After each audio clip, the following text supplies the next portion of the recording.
Inihahanda na ng pulisya ang reklamong isasampa sa driver ng kotse na bumangga sa binatilyong rider na nakasagi raw sa kanya sa Teresa Rizal. Habang buhay namang pinakakansela ng Department of Transportation ang lisensya ng driver ng kotse. May unang balita si June Veneracion.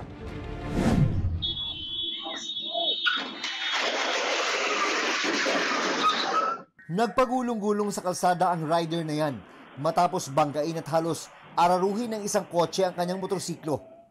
Nakatayo naman ang rider.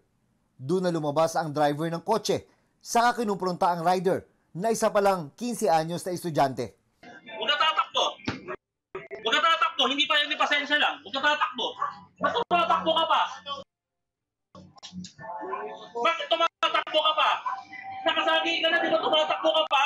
Nagsumbong pa ang driver sa mga naglabasang residente. Tumatakbo to kuya, sinagi ako. Walang lisensya, tingnan mo. Tingnan mo kuya, tinatakbuhan ako. Nangyari ito sa Barangay Poblasyon sa Teresa Rizal. Bago ang pagbangga, makikita sa CCTV ang habulan ng dalawa. Kumaskas pa sa pader ang nakamotor nang masagi ng kotse sa likuran. Pero nagtuloy ang habulan, saka nangyari ang pagbangga.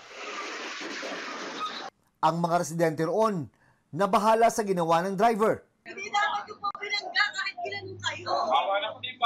Ay, bakit yung po binangga? Dapat ilarangan nyo na lang.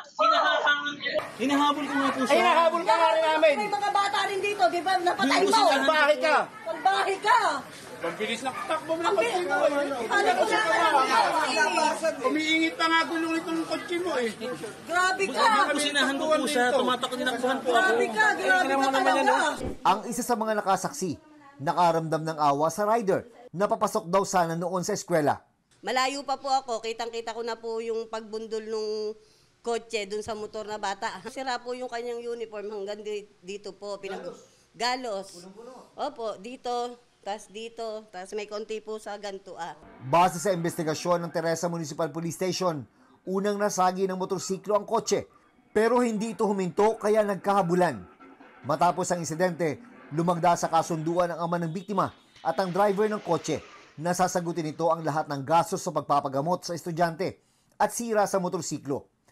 Pero nang mapanood ng mabuti ng mga magulang ng bata ang viral video, nagpasya silang kasuhan ng driver. Nagpunta sila sa Public Attorney's Office para humingi ng tulong legal. Katanggap-tanggap yung ginawa. Kasi papatay niya yung bata eh. Di paano ko natuluyan? Pasensyahan tayo. Ikaw may kasalanan nito. Gagawin ko lang ang nararapat. Pagdusahan mo kung ano yung katarantado ang ginawa mo sa anak ko. Pagkatapos lumapit sa Public Attorney's Office ay agad na bumalik dito sa Teresa Municipal Police Station ang mga magulang ng biktima para humingi naman ng tulong sa pagsasampa ng reklamo. At sa mga sandaling ito nga ay hinihahanda na ng mga pulis ang reklamong attempted murder laban sa suspect. Harapin mo lahat ng konsekwensya sa pinagagawa mo. Hindi biro ginawa mo sa anak ko. Papatay ka ng tao dahil sa konting gasgas na yun. Napakademonyo niya po, sir. Nakaharap namin ang driver ng kotse pero tumanggi siyang magbigay ng pahayag. Pinakakansela na ni Acting Transportation Secretary Giovanni Lopez ang lisensya ng driver. Pinagutos ko na po sa LTO na hanapin yung driver na yan, kanselehin ang kanyang lisensya habang buhay. Yung driver na po yan, wala pong karapatan magmaneho yan sa kalsada. Ang dapat po dyan ay talaga sampahan ng kaso at talagang makulong. Napakasalbahe po eh. Nakikipag-ugnayan na ang DOTR sa pulisya. Nakatakda rin maglabas ng show cause order ang LTO laban sa driver. Ito ang unang balita. June Veneracion para sa GMA Integrated News. Gusto mo bang mauna sa mga balita?